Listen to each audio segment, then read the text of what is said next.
सोच के देखिए, अगर मैं आपसे कहूँ एक ऐसी रोड जो भारत का अर्बन फ्यूचर डिफाइन करने वाली है, 21 किलोमीटर का एक्सप्रेसवे जो दिल्ली को ग्रेटर नोएडा से जोड़ता है और आज उसके दोनों तरफ चल रहा है देश का सबसे बड़ा रियल एस्टेट ट्रांसफॉर्मेशन। जी, नोएडा ग्रेटर नोएडा एक्सप्रेसवे जो आने वाले समय में भारत का सबसे महंगे रोड्स में शामिल होगा। आखिर ऐसा क्या अलग है इस रोड में? ये तो नोएडा का रोड है, गुड़गांव या मुंबई का नहीं जो महंगा होगा। आज की वीडियो में मैं इसी वाई पे बात करूंगा कि why Noida expressway is going to be the next billionaires address of Bharat. जय भूमि जय भारत दोस्तों, मैं हूं अभिमन्यु जादौन, आपका अपना real estate consultant based in Bharat. तो चलिए वीडियो को स्टार्ट करते हैं। 1976 जब दिल्ली अपनी सीमा तक भर चुकी थी, तब यूपीएडा ने एक सपना देखा कि एक प्लान्ड इंडस्ट्रियल टाउनशिप को बनाने का, और उसका नाम रखा गया new Okhla industrial development area, यानी कि नोएडा। यहाँ प्लानिंग पहले हुई, पॉपुलेशन बाद में आई। And according to the Noida master plan 2041, Noida की जो लैंड है वो डेडिकेटेड है 38% रेजिडेंशियल के लिए, 21% इंडस्ट्रियल एंड आईटी के लिए, 15% ट्रांसपोर्ट एंड यूटिलिटी जोन के लिए, 16% उसमें से ग्रीन और रिक्रिएशनल एरिया के लिए, 10% जाता है आपका इंस्टीट्यूशनल एंड कमर्शियल जोन को। यही सबसे बड़ा रीजन है कि नोएडा आज एक कंट्रोल्ड, वेल प्लान्ड, क्लीन और one of the best infrastructure future ready city है। एंड इसी सिटी की लाइफलाइन है नोएडा एक्सप्रेसवे, जिसकी आज मैं बात कर रहा हूँ, जिसके एक तरफ दिल्ली है तो दूसरी तरफ greater Noida and Yamuna expressway. और यमुना एक्सप्रेसवे आज नोएडा को पूरे उत्तर प्रदेश और आसपास के स्टेट्स जो हैं उनसे जोड़ता है थ्रू अदर एक्सप्रेसवेज। और कनेक्टिविटी डिटेल्स बताने से पहले let me tell you little bit more about this expressway. 21 kilometre का ये स्ट्रेच दिल्ली से आते हुए आप डीएनडी फ्लाईओवर, कालिंदी कुंज या नोएडा गेट से के थ्रू आप एंटर करते हो, एंड दूसरी साइड से Yamuna expressway and greater Noida के परी चौक से आप एंटर करते हो। Now you know the starting and ending of this expressway.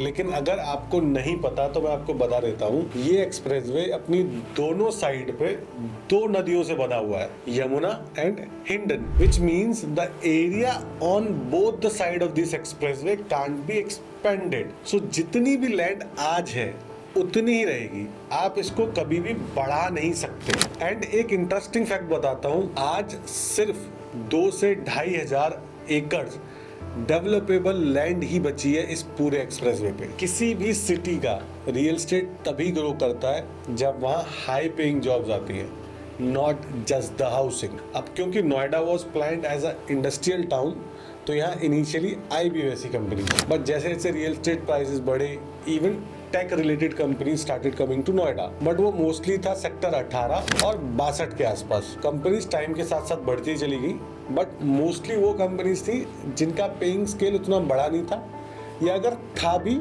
तो वो कंपनीज बहुत कम थी। And things changed after the announcement of Noida international airport. Indian media, even the world media for that matter, after a long time again noticed Noida, and Noida was again in news. New investment, new interest कि इस combo की वजह से जो काम सालों में होते थे वो अब महीनों में होने लगे। जहां भारत के इन्वेस्टर्स को भी डर लगता था इन्वेस्ट करने में, वहां पे because of the connectivity and all the policy changes, foreign company started investing. धीरे धीरे नोएडा का नाम भारत में भी बढ़ गया, जिसकी वजह से आज चाहे जॉब देने वाली टॉप कंपनीज हो या घर बनाने वाले टॉप डेवलपर्स, सब आज यहाँ आना चाहते हैं, या अगर मैं बोलूँ कि आ चुके हैं। And why these IT corporates like Infosys, KPMG, HCL, TCS, Samsung, Paytm are choosing Noida Expressway as their hub, उसका सिर्फ एक रीजन नहीं है, it's a combination of better government policies, connectivity for them and their staff, low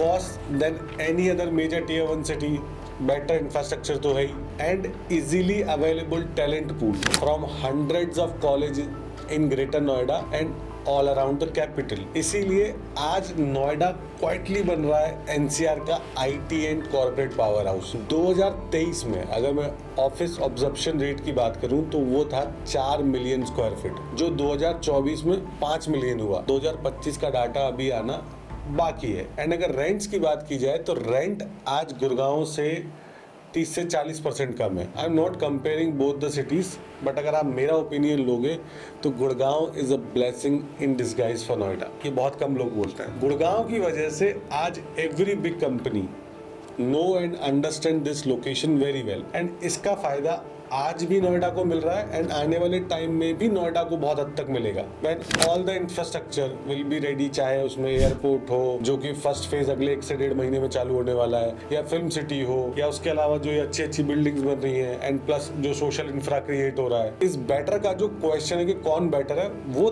तब आएगा। आज इस पे बात करके कोई फायदा नहीं है। Plus don't forget the 18,000 plus small to larger industrial units जो आज नोएडा की पेरीफेरी में ऑलरेडी ऑपरेशनल है। It's a very big thing. अगर सब इतना ही अच्छा है तो अब तक ये नोएडा एक्सप्रेसवे बचा कैसे रह गया? Why there is a vacant land here? यहाँ पहले डेवलपर्स क्यों नहीं आए? तो मैं आपको बता देता हूँ, mostly all the land around this expressway was given to multiple local developers, big chunks में, वो भी for development। 2010 के आसपास ये सब हुआ था, but because of corruption, लालच, frauds और भी बहुत सारी चीजें जितनी भी नोएडा में हुई आप सबको पता है, आज मोस्टली डेवलपर्स या तो बैंकरप्ट है या जेल में है। And yes, that was a difficult time for everybody in Noida and around Noida. लोगों के घर नहीं बने, रेट नहीं बढ़े, मनी गॉट स्टक। बट आज मैं अगर जब देखता हूँ तो I see it was a blessing in disguise. आज better developers are coming here with big projects. और अगर मैं दूसरी साइड में बात करूँ तो काफी स्टक प्रोजेक्ट्स में भी आज काम चालू हो गया है, एंड जो बचे हैं उन पे भी अथॉरिटी काम कर रही है कि उनके सारे इश्यूज को सॉल्व किया जा सके। एंड प्राइजेस का तो आपको पता ही है कि आज नोएडा में प्राइजेस कैसे हैं। Now if you remember, I told you to remember a figure कि नोएडा एक्सप्रेसवे पे आज कितनी लैंड वेकेंट है। 2 से 2,500 एकड़, 21 किलोमीटर की लंबाई, जिसपे आज Microsoft, Tata, Infosys and a lot of other companies are building their biggest hubs. A lot of new commercial buildings are being built और constructed in all the categories right now. Best schools तो हैं, colleges हैं, universities हैं, जो आज की date में already operational है for the new talent pool. और अगर आप एक्सप्रेसवे पर गए हो तो आपको इसके ग्रीन जोन्स का भी आइडिया है। एंड अथॉरिटी का टारगेट है ग्रीन एरिया को बढ़ा के 50% तक लेके जाने का 2041 तक। एंड इसके अलावा new underpasses and connecting roads are already being built as we speak. Residential sector की बात करूं, जेकब एंड को बहुत बड़ा ब्रांड है, पहली बार भारत में आया है, that too in Noida in partnership with M3M। इसके अलावा Elie Saab is also coming very soon with branded residences. फिर आपका L&T है, गोदरेज है, मैक्स है, वो अपने ऑलरेडी अल्ट्रा लग्जरी प्रोजेक्ट्स यहाँ बना रहे हैं। And lot of other big players will launch their projects in coming months. मैं आपको आगे बताऊंगा। प्लस नोएडा एक्सप्रेसवे पे जो पहले हाइट रिस्ट्रिक्शन थी, अभी अथॉरिटी ने वो भी हटा दी है, क्योंकि वो भी चाहते हैं कि स्काई लाइन अब नोएडा में क्रिएट हो, जो आप पहले आउटसाइड इंडिया देखते थे। वहीं दूसरी साइड पर लग्जरी के लिए गोल्फ कोर्सेज की जरूरत होती है, तो आज नोएडा एक्सप्रेसवे के 21 किलोमीटर के स्ट्रेच में 3 गोल्फ कोर्सेज हैं। एंड अगर मैं जो जेपी का परी चौक पे गोल्फ कोर्स है उसको ऐड कर दूं तो 4 हो जाएंगे। इसके अलावा authority has already started working on the ease of traffic, जो आने वाले टाइम में यहाँ आएगा, जिसके लिए एक नया एक्सप्रेसवे ऑलरेडी अंडरवे है from Kalindi Kunj in Delhi to Jewar airport, जो नोएडा एक्सप्रेसवे के साथ साथ यमुना के किनारे चलेगा। प्लस जैसे मैंने बताया कि नए लिंक रोड्स ऑलरेडी बन रहे हैं, जैसे आपने देखा होगा सेक्टर 146 से ग्रेटर नोएडा के लिए, सो दैट नोएडा एक्सप्रेसवे पर ट्रैफिक और कम किया जा सके। Then they are expanding the Noida metro also, कि जितने भी सारे प्रोजेक्ट्स हैं ये नोएडा एक्सप्रेसवे से लिंक्ड हैं।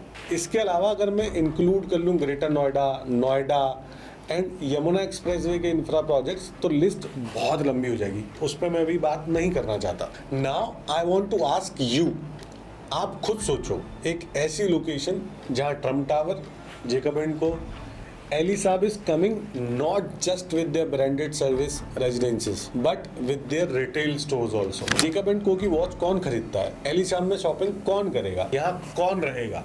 या अगर मैं बात करूं L&T का जो प्रोजेक्ट है, गोदरेज, शोभा, यहाँ कौन रहेगा? माइक्रोसॉफ्ट, गूगल, इन्फोसिस, इनमें कौन काम करेगा? एयरपोर्ट भी पास ही है, गोल्फ खेलने वालों के लिए गोल्फ कोर्स भी है, और अगर आपको फार्म लाइफ एंजॉय करनी है तो 10 मिनट की दूरी में फार्म हाउसेस भी हैं। फॉर्च्यून 500 कंपनीज या फॉर दैट मैटर बड़े ब्रांड्स जो हैं, चाहे वो रिटेल में हो, एंटरटेनमेंट में, वो भी नोएडा आ रहे हैं। अगर आपको मेरी बातों में भरोसा नहीं है तो न्यूज़ देखिए आप। इंडस्ट्रीज की आज भी कोई कमी नहीं है। इन सब के बाद आपको क्या लगता है कि इस रोड का फ्यूचर कैसा होगा अगले 5 से 7 साल में? मैं आपको कुछ और डेटा पॉइंट्स दे देता हूँ। Noida has the lowest supply remains in tier 1 cities of India. सिर्फ 8 से 10 महीने की सप्लाई है। रेंटल मार्केट की बात करूं तो rental market on Noida expressway rose by 18% year on year. अगर आपका कंपैरिजन करने का मन करे then please read the history of Sheikh Zayed Road in Dubai. कुछ सिमिलरिटीज दिखे तो मुझे भी जरूर बताना। And friends, the idea of this video is not to create FOMO but to inform you about how this area will look in future. और अगर वैसा दिखेगा तो रेट क्या रहेंगे ये आप लोग मुझे कमेंट्स में बताओ। एंड मेरा अगर आप सुनना चाहते हो तो yes, this road will become unaffordable in next 3 to 4 years। ये होगा, मैंने पहले भी बोला था, आज भी बोल रहा हूँ। अब मैं आपको बताता हूँ कि आप यहाँ कहाँ इन्वेस्ट कर सकते हो। तो अगर आपका बजट 3-4 करोड़ के आसपास है देन जो अपकमिंग प्रोजेक्ट है एक्सपीरियन का, it's a very good choice in sector 151। 6 crore के आसपास का अगर आपका बजट है देन L&T का जो विस्टाउन में प्रोजेक्ट आया था वो बहुत बढ़िया है। उसके अलावा मैक्स का एक नया मिक्स्ड यूज लैंड पे प्रोजेक्ट आने वाला है सेक्टर 105 में, it's a very good choice. Plus अगर आपका बजट 8 करोड़ के आसपास का है तो जे कमेंट को तो है ही, उसके साथ साथ एलिजाब भी आने वाला है। इसके अलावा अगर आपका बजट कम है, 1.5 से 2 करोड़ के में आपको ऑप्शन चाहिए, तो वो मोस्टली ओल्ड कंस्ट्रक्शन में आते हैं। उसके लिए we can talk over call because वहाँ पे बहुत सारी चीज़ें मैटर करती हैं। मैं एक नाम आपको नहीं ले सकता बिकॉज टावर टू टावर भी बहुत सारी चीज़ें वेरी कर जाती हैं। इनमें से अगर मैं बात करूँ जो मैंने पहले प्रोजेक्ट बताए, कुछ प्रोजेक्ट्स का रेरा ऑलरेडी आ गया है, मैं उसको आपको डिटेल में बता सकता हूँ, but again this is not my sales video. और ऑन द अदर हैंड कुछ प्रोजेक्ट्स का भी रेरा नहीं आया है, तो उनके बारे में एग्जैक्ट आपको यहाँ बोलना चाहता भी नहीं, एक्चुअली वो गलत होगा बोलना अभी डिटेल्स के बारे में। दोनों के लिए आप मुझे कॉल कर सकते हो if you are planning your investment on this upcoming billionaires road. And yes, billionaires road. बाकी आपको वीडियो कैसी लगी मुझे कमेंट्स में ज़रूर बताइएगा, मैं आपके कमेंट्स का वेट करूँगा। तब तक हंसते रहिए, मुस्कुराते रहिए। जय भूमि, जय भारत।